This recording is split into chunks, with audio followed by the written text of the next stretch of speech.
ओम श्री गणेशाय नमः। सर्वमंगल मांगल्ये शिवे सर्वार्थ साधिके शरण्ये त्र्यंबके गौरी नारायणी नमोस्तुते।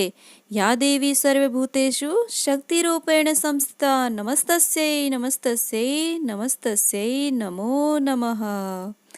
नमस्कार दोस्तों, स्वागत है आप सभी का।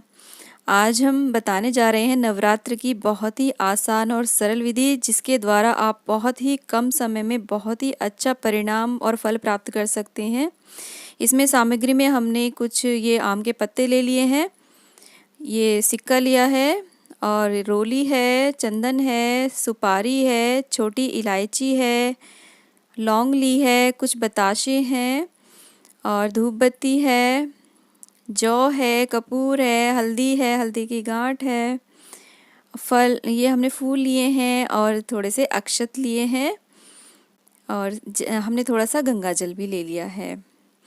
और हवन करने के लिए हमने सामग्री ली है काले तिल, जौ और चीनी ली है। इन सभी को हम एक साथ मिला करके इसमें घी डाल करके इसकी आहुतियाँ देंगे। माँ को भोग लगाने के लिए हमने ये पंचमेवा ले ली हैं। थोड़ा घी लिया है, शहद लिया है, कलावा ले लिया है और एक नारियल है जिसके ऊपर चुनरी लपेट ली है, घी का दीपक है और कुछ फल हैं और एक पान लिया है हमने और कुछ लाल फूल लिए हैं और एक जल का लोटा है। माँ को लाल फूल बहुत ही ज़्यादा प्रिय हैं। देखिए, सबसे पहले हमने एक चौकी ले ली है पटा, उसके ऊपर लाल कपड़ा बिछा लिया है। लाल रंग माँ का बहुत ही प्रिय रंग है। इसके ऊपर हम हल्दी से अष्टदल कमल बना रहे हैं। आप हल्दी की जगह आटे से भी बना सकते हैं या फिर रंगे हुए चावलों से भी बना सकते हैं।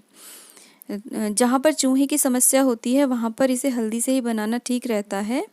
तो अष्टदल कमल जो होता है वो सुख समृद्धि का प्रतीक होता है, तो इसे माता रानी की पूजा में अवश्य बनाइए। तो आप देखते जाइए मैं कैसे बना रही हूँ। तो इस तरीके से मैं आपको कुछ बातें बताती जाऊंगी, आप देखते रहिए अष्टदल कमल कैसे बनाया जा रहा है। सबसे पहले हमें गणेश जी का पूजन करना है, फिर हम दीप पूजन करेंगे, कलश पूजन करेंगे, फिर हमें इस पूजन में भैरव और महिषासुर का पूजन भी अवश्य करना चाहिए, क्योंकि माता ने उन दोनों को अपनी पूजा के साथ पूजन का वरदान दिया था। उसके पश्चात हम देवी का आवाहन करेंगे कि हे दुर्गे माँ, आप दुर्गति को दूर करने वाली हो, मेरे घर आओ और हमारी सेवा स्वीकार करो हे देवी।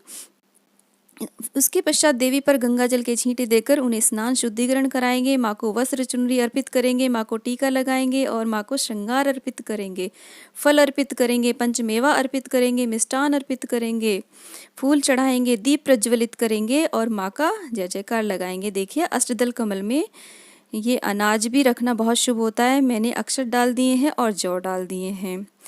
उसके पश्चात हम देवी से क्षमा याचना करेंगे कि हे देवी, मैंने जो भी मंत्रहीन, क्रियाहीन और भक्तिहीन पूजन किया है वह सब आपकी कृपा से पूर्ण हो। अब देखिए, मैंने ये एक जल का लोटा ले लिया है और उसमें हल्दी की गांठ, सुपारी, बताशा और सिक्का डाल दिया है और उसके ऊपर मैंने ये आम के पत्ते लगा दिए हैं और नारियल के ऊपर चुन्नी लपेट करके मैंने रख दी है। आप चाहें तो इस पर लाल कपड़ा भी लपेट सकते हैं और नारियल को आप दूसरे तरीके से भी रख सकते हैं। कुछ लोग इसे ऊपर को खड़ा रखते हैं और कुछ लोग दूसरे तरीके से रखते हैं, तो जैसा आपके यहाँ पर होता हो आप वैसा ही रख लें। उसके बाद हम इस पर स्वास्तिक बना देंगे। इसका प्रतीक ये है कि माँ का अब इसमें वास हो चुका है। स्वास्तिक भी सुख और समृद्धि का प्रतीक होता है। देखिए, इस प्रकार से बना देंगे। घट स्थापना हो चुकी है। अब हम माँ की पूजा करेंगे। दीप प्रज्वलित कर देते हैं और उसके बाद हम धूप को जला देंगे। देखिए, एक वर्ष में 4 नवरात्रे आते हैं, 2 मुख्य होते हैं और 2 गुप्त होते हैं। 2 मुख्य नवरात्रों में ही हम व्रत रखते हैं, चैत्र नवरात्रे और दूसरे शारदीय नवरात्रे। तो ये व्रत, इन दोनों नवरात्रों में ही हम व्रत रखते हैं। नवरात्रों के 9 दिनों में हम माँ दुर्गा जी के विभिन्न रूपों की उपासना करते हैं। नवरात्र पूरे भारत में मनाया जाता है। देखिए, मैंने माता जी पर ये आम के, आप चाहे तो कुशा ले सकते हैं, मेरे पास कुशा नहीं थी तो मैंने आम के ही एक पत्ते से माता रानी को शुद्धिकरण कर दिया है, स्नान करा दिया है। उसके पश्चात मैंने गणेश जी को, माता जी को और सबको, जैसे पिंडी रूप में जो विराजमान है माता जी, माता रानी, उन पर भी मैंने ये टीका लगा दिया है रोली का, चंदन का। और ये कलश को भी मैंने टीका लगा दिया है। टीका हमेशा नीचे से ऊपर की ओर ही लगाएं, ये उन्नति का प्रतीक होता है। और उसके बाद हम अक्षत अर्पित कर देंगे। धूपम दीपम समर्पयामि। देखिए, ये जो पूजा हमें करनी चाहिए वो सर से स्नान करके ही करनी चाहिए, और सर में हमें कंघी नहीं करनी चाहिए, ना ही तेल लगाना चाहिए, क्योंकि इससे अशुद्धि होती है अगर हम उसमें कंघी कर लेते हैं सर में और तेल लगा लेते हैं। देखिए, अब मैं पुष्प समर्पित कर रही हूँ माता रानी के चरणों में। गणपति भगवान का भी पूजन सबसे पहले अवश्य करना चाहिए। इस तरीके से लाल पुष्प माँ को बहुत प्रिय हैं। आप गुलाब अवश्य चढ़ाइए, अगर आपके पास कमल उपलब्ध है तो कमल चढ़ाइए। उसके बाद हम एक ये जो मौली है उसको चढ़ा रहे हैं सभी पर। ये प्रतीक है कि हम ईश्वर को वस्त्र अर्पित कर रहे हैं। तो मैंने ये मौली चढ़ा दी है। इसके बाद हम नैवेद्य चढ़ा देंगे, जिसमें मैंने कुछ फलों का प्रयोग किया है। आप अपनी क्षमता के अनुसार कुछ भी चढ़ा सकते हैं। देखिए, इस तरीके से अब मैं माता रानी को, जो मैंने पंचमेवा का प्रसाद लिया है, उसका भोग लगा रही हूँ।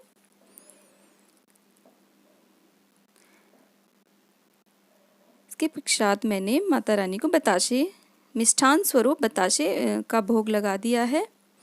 और अब हम लौंग चढ़ाएंगे माँ को।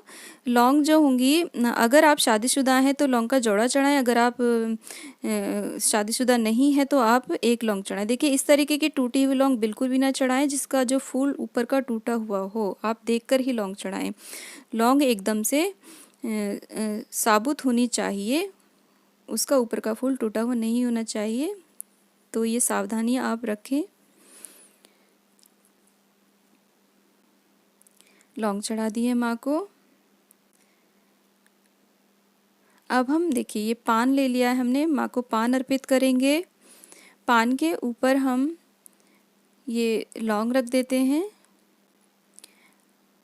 सुपारी और ये इलायची, इस प्रकार से। और कुछ मिष्ठान रख देंगे, जैसे बताशा, और माता रानी को अर्पित कर देंगे। इसके पश्चात हम इसे इस तरीके से लपेट करके लौंग से ही हम इसे स्थिर कर देंगे, और इसे हम अग्नि में समर्पित करेंगे माँ को। क्योंकि जो भी चीज़ अग्नि में समर्पित की जाती है, जिसकी भी आहुतियाँ दी जाती हैं, वो माँ तक सीधी जाती हैं।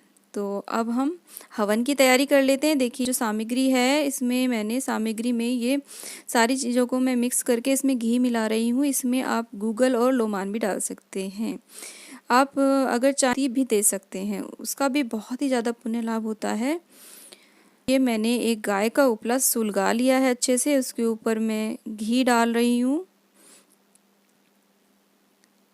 गाय का शुद्ध देसी घी आपके पास जैसा भी उपलब्ध हो, लेकिन कोशिश करें कि गाय का शुद्ध देसी घी ही होना चाहिए। अब मैं लौंग और बताशा घी लगा करके माँ को अर्पित कर रही हूँ, और मन ही मन माँ की उपासना कर रही हूँ। और मैंने इस पे कपूर चढ़ा दिया है। देखिए, आप पूजा कैसी भी, थोड़ी करें या ज़्यादा करें, लेकिन जो भी करें वो मन से करें, सच्चे मन से करें। अब हम देखिए, घी लगा करके ये पान भी माँ को अर्पित कर दिया है। अब इसमें अग्नि स्वयं ही प्रज्वलित हो जाएगी जब माता रानी की कृपा होगी। जयकारा शेरावाली का। देखिए, ज्योत प्रज्वलित हो गई। अब हम इसमें आहुतियाँ देंगे। देखिए, ओम ऐं ह्रीं क्लीं चामुंडाय विच्चे। ओम ऐं ह्रीं क्लीं चामुंडाय विच्चे। ओम ऐं ह्रीं क्लीं चामुंडाय विच्चे। आहुतियाँ पूर्ण हो चुकी हैं। इसमें हम रोली, चंदन, जो भी चीज़ माँ तक हम समर्पित करना चाहते हैं, उन सभी का छींटा दे देंगे इस तरीके से। और जब हमारी पूजा संपूर्ण हो जाएगी तो हम जल का छींटा भी देंगे अग्नि में, दीपक पे उतार लेंगे जल को और माँ से प्रार्थना करेंगे। अब इसके पश्चात हम माँ की आरती करेंगे।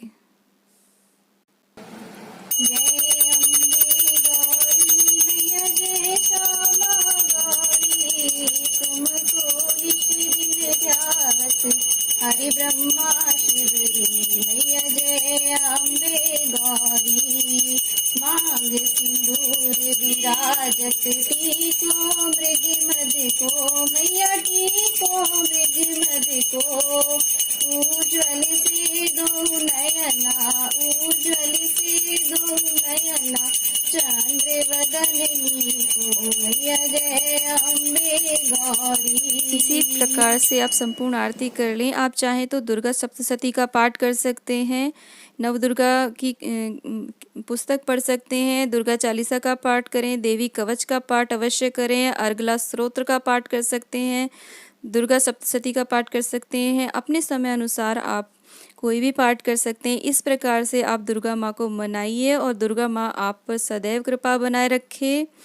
उम्मीद करती हूँ कि आज का वीडियो आपके लिए ज्ञानवर्धक रहा होगा। तो दोस्तों, जय माता दी बोलते हुए आप अगर मेरे चैनल पर नए आए हैं तो मेरे चैनल को सब्सक्राइब कीजिए और वीडियो पसंद आए तो लाइक कीजिए।